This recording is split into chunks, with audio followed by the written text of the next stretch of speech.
as soon as there was any external stimulation, that there was any noise, crowds, or um, anything that affected my nervous system, I knew that something was going to shut down. It was either going to be my ability to think or my ability to walk.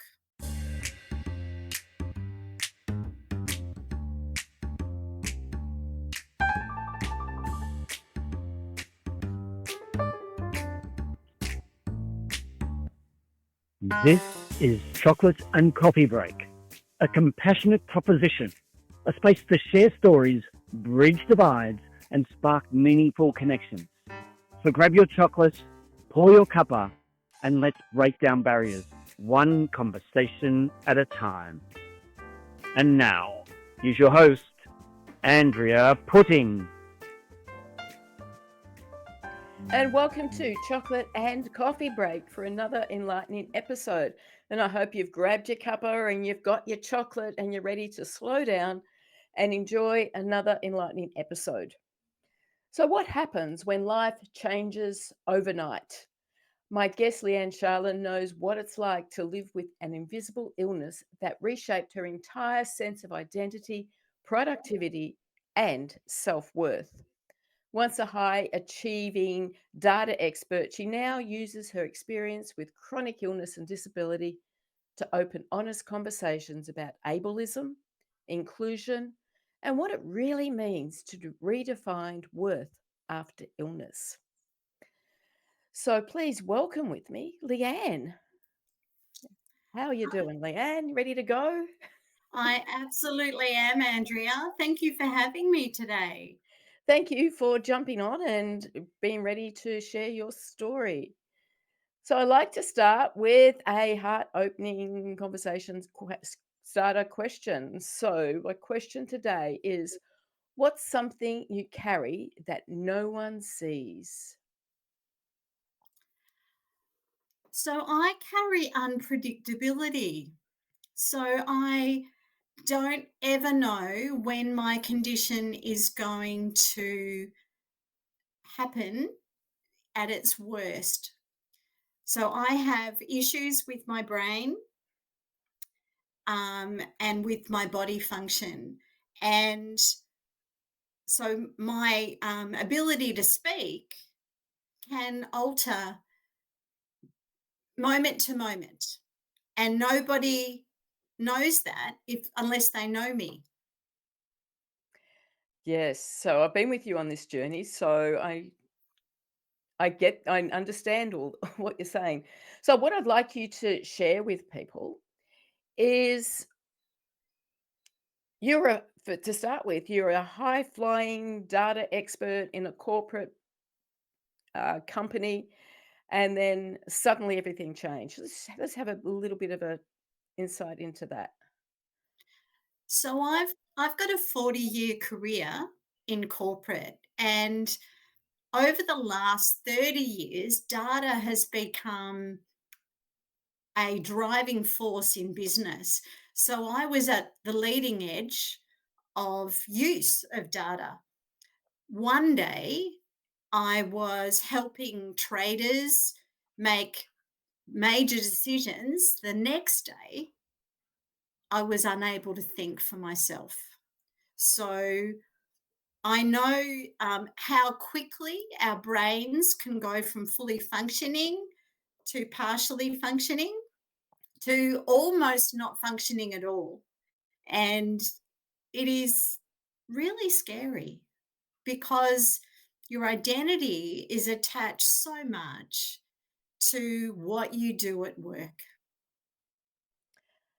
Yeah, it was a shock to everyone to suddenly for you to not be able to even hold a conversation. I remember that time. I was quite ill at the time, and our conversations were hilarious because neither of us could think of words.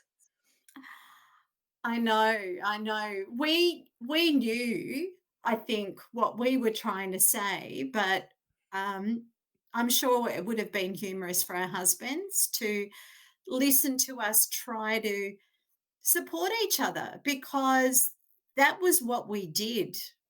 We really held that space, and I suppose that is one of the most important things about sudden illness or suddenly facing the change that you've been ignoring, because having a close friend like you, I didn't feel alone Mm. and And I could be me. yes, we just stumbled through the dark together. We did. And I think that it made it definitely gave us permission to be and rest, Mm. because before then, both of us, we were doaholics. Absolutely.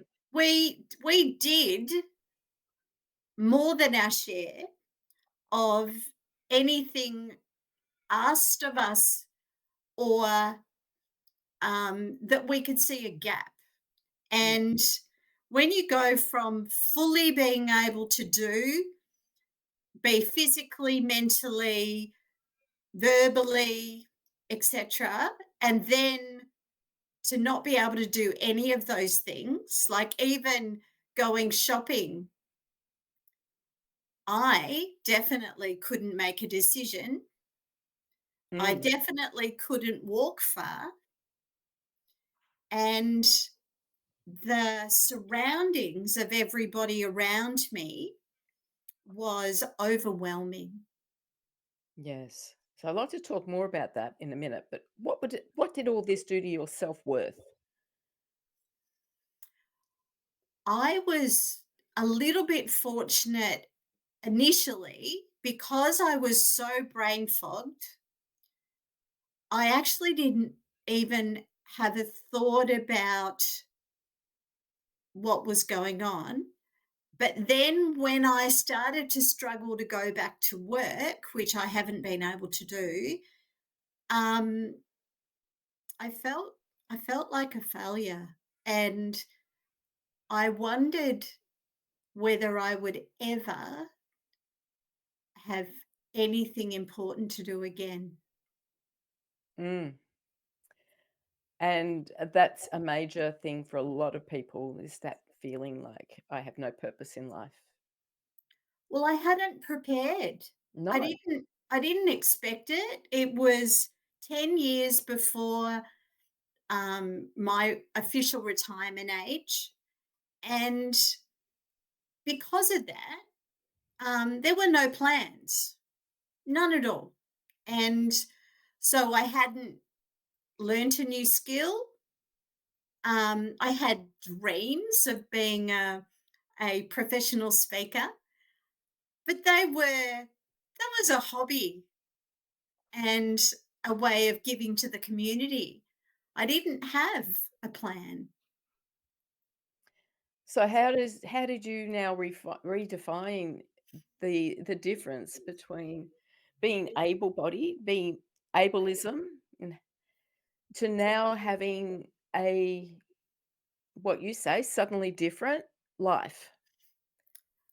So the hardest thing was initially to stop scolding or um, admonishing myself for resting, Mm. because my body um, was. I have a condition called dysautonomia, which is invisible.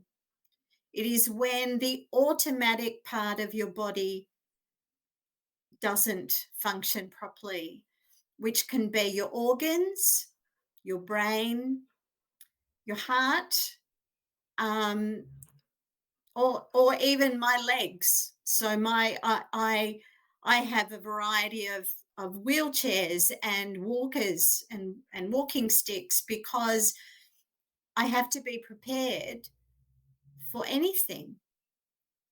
And but it's not all the time. And how did it feel when you originally, um, had to realize that you needed a walking stick?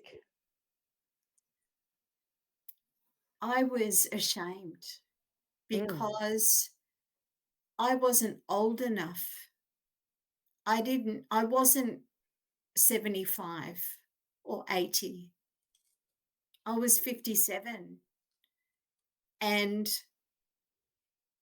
I thought that a walking aid was an old person's thing.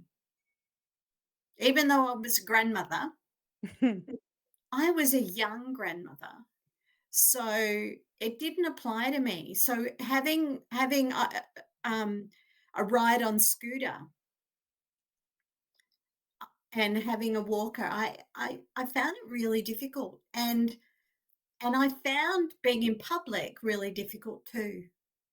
Mm. Yes. It it definitely is a bit different. We'll talk about that in a minute when we come back from our little chocolate break and to see who's sponsoring us. So while we're there, while we're having our break and you're seeing these wonderful sponsors, let's subscribe, like, and comment. Be back in a moment. When I hit perimenopause, all I heard was doom and decline until I took a sacred pause and I went searching for women who are radiant after menopause, like Dr. Christiane Northrup, Dr. Vandana Shiva, and the late Dr. Gladys McGarry, still shining at 103. In this book, I share their stories and wisdom and the magic that menopause truly holds. 7 Wonders of Menopause is a sacred reminder. You're not ending, you're returning. Available at independent bookshops in Australia and Amazon around the world. Did you know that only 30% of speakers are women and that only 13% of panels feature women?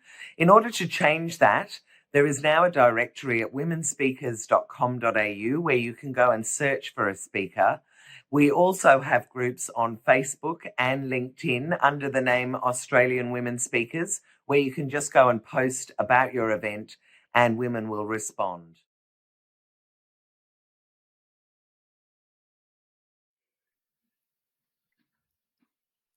So here with Leanne, and I'd like to talk more about living with an invisible disability and what that means. So we touched on a little bit where you just when you started to use a walking stick, but let's talk about before you started using the walking stick. What made you realize that you needed to do that? Well, I knew that as soon as there was any external stimulation, that there was any noise, crowds, or um, anything that affected my nervous system, I knew that something was going to shut down. It was either going to be my ability to think or my ability to walk. Mm. And so I initially was spending all of my time at home inside. I was, so I kept myself safe by withdrawing from the world. But that wasn't me. That was that being locked away is not what Leigh-Anne Sharland does. So I would just have to gradually move out into the world. And I think you probably notice right now that my brain is going very slowly. And that's what happens. So imagine a shop assistant trying to get you to buy a mobile phone and make a decision about whether you're going to pay outright or do a plan or to get a warranty or not. I couldn't make a decision. And the more I couldn't make a decision, the more embarrassed I was. Mm. And I was an instant decision maker in the past. I I would make decisions before I even thought there was a question to be thought about. It was so instantaneous. And so when you've got an invisible illness, people don't know that they need to consider you. And especially if you've got a mobility issue, even when you do have a walking aid, people are so focused on what they have to do, where they have to be, how much time they don't have, and they skirt around you so that you are at risk of falling. Yes, they don't realize that. No. We do see that. We see people that are going slow and we just want to go, I just want to get past. I want to get past. I'm in a hurry. But we don't Mhm. realize that us hurrying can really be dis- cause distress into the person that we've just pushed past. And many people who have um, failing body parts, right? Even if their brain is functioning properly, but they've got a sore back or they've got a leg injury. Most people are embarrassed to use walking aids Absolutely. because the same reason I was. Mm. And um, so they will fight on. If you go to the shops and notice how people are walking, you will see that very few people actually walk like normally Yeah. with an easy gait and a consistent pace. Yes. And you go to the shops. It's a major experience that everyone has to live with. And you get on a escalator and people are just they're just standing there. And we're just, "Oh, this isn't a ride, keep going." But they could get unbalanced. It's really quite dangerous if you on an escalator if you don't quite have your balance or something else is happening. That's yeah, that's right. And we don't realize it, and because we're just so busy. Yes. Yes. And then we have smart devices where people aren't even looking Yes. They're where not they're going. no, they're not focusing on what's happening around them.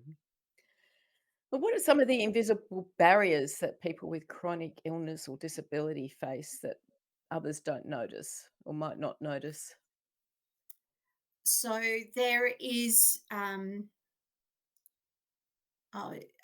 personal space. Mm, People don't give personal space. So people who are neurodiverse need their personal space. absolutely. They may be caring for themselves by having earmuffs on or different self-care routines, but they are entitled to be in the public space just as much as everybody else. Yes. And also um, that expectation that everybody's the same. Well, nobody's the same. No, nobody is the same. And that's what we discovered in the word ableism. You know, let's explore that, how we're different, that difference between ableism and disabled. Well, it was absolutely astonishing to look at the definitions for when somebody has a disability. So so and when you look at the strict dictionary, it is actually when there is anything that is not enabling you to be fully functional in that area that is can qualify under the English definition as disabled.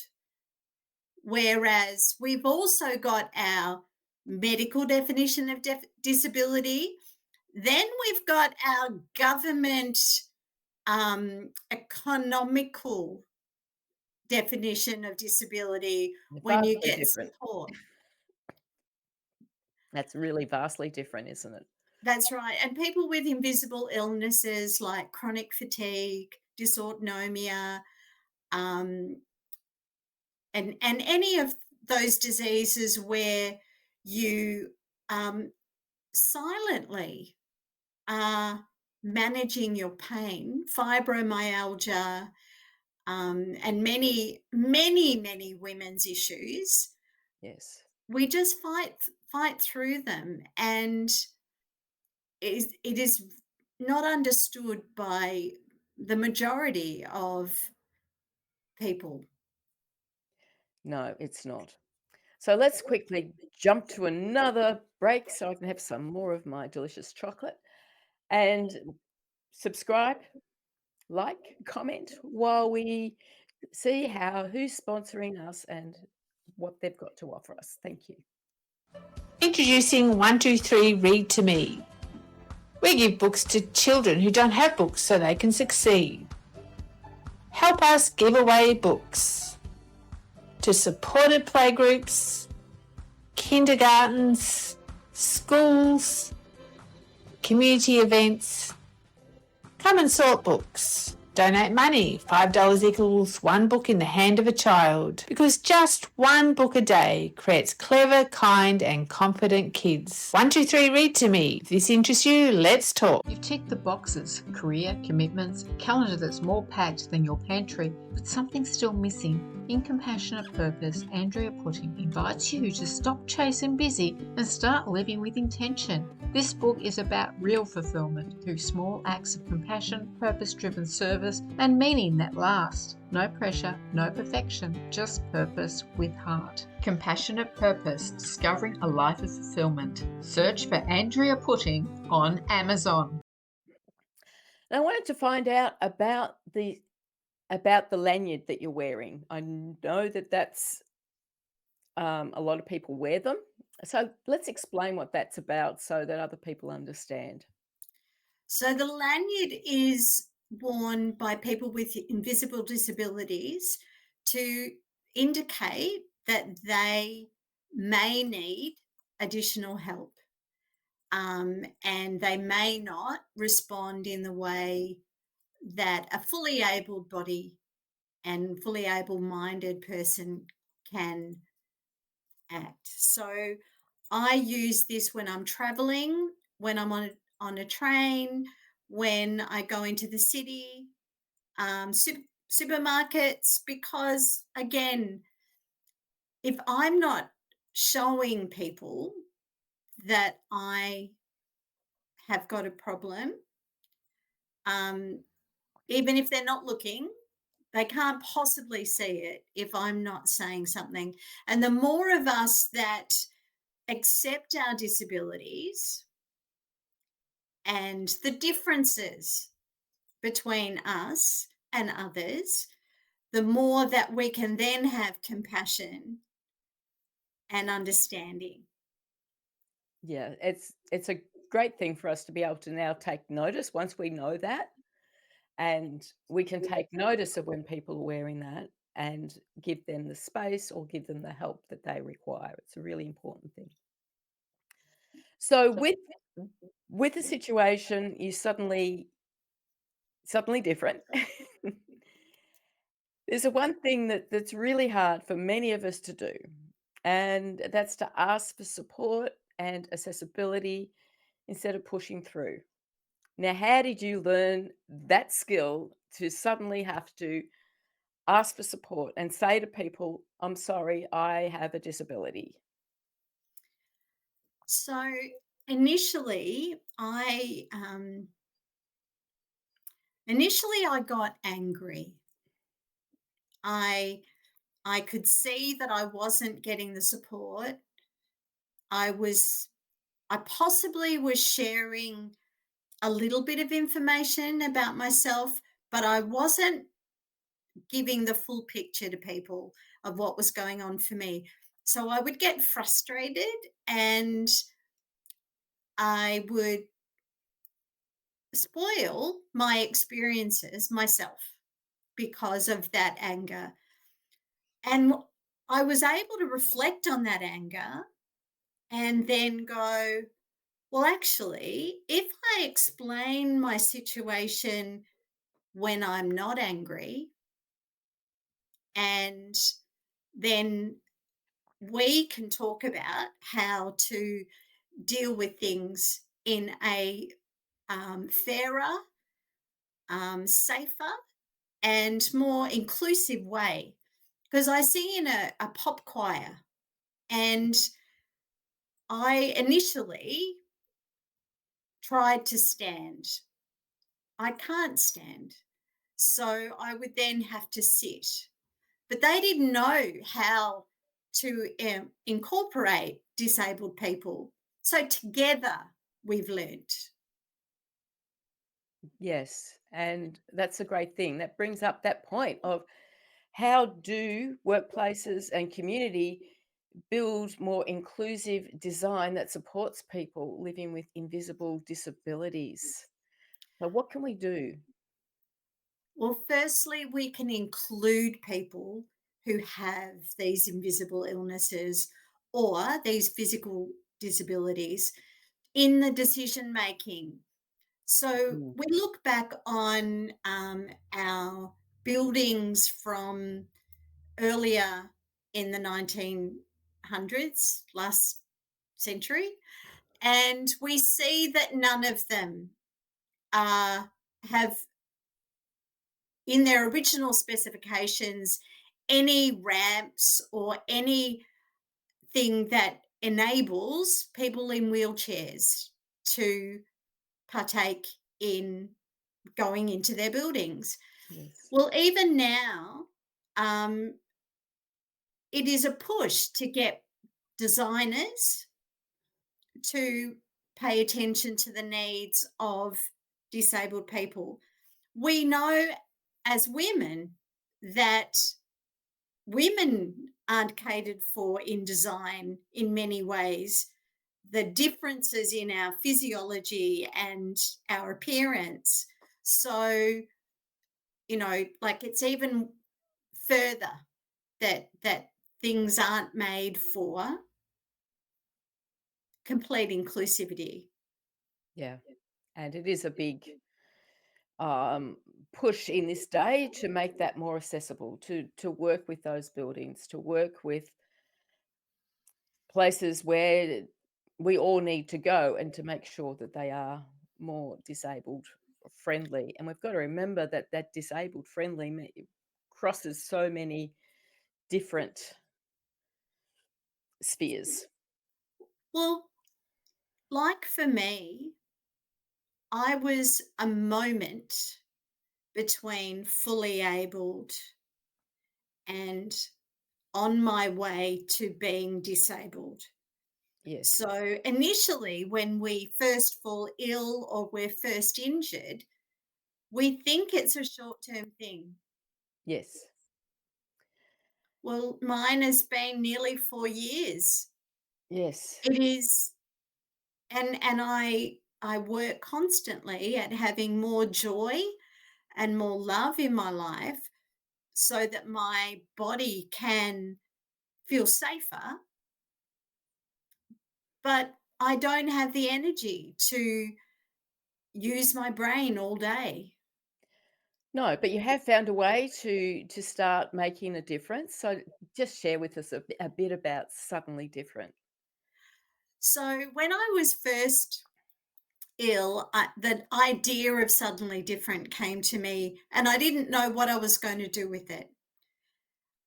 I now have a podcast and have recorded over 20 episodes of people who have had suddenly different moments in their lives, be those relationship changes, illnesses, extreme experiences, so that we can show people that change can be used for good, even for great. Just because it doesn't fit into the box that we already had, we can make it incorporate our lives. And they can find your podcast, Suddenly Different, on Spotify. They can. Yes. So this conversation reminds us that difference is not the problem, it's a pathway to empathy. So here's a Brew the Change challenge for this week. Spend one day moving at someone else's pace, maybe colleague or stranger or friend. Match their rhythm and notice how it changes when you stop rushing. So don't forget to share a chocolate and have a cuppa. And as always, let love be the loudest voice.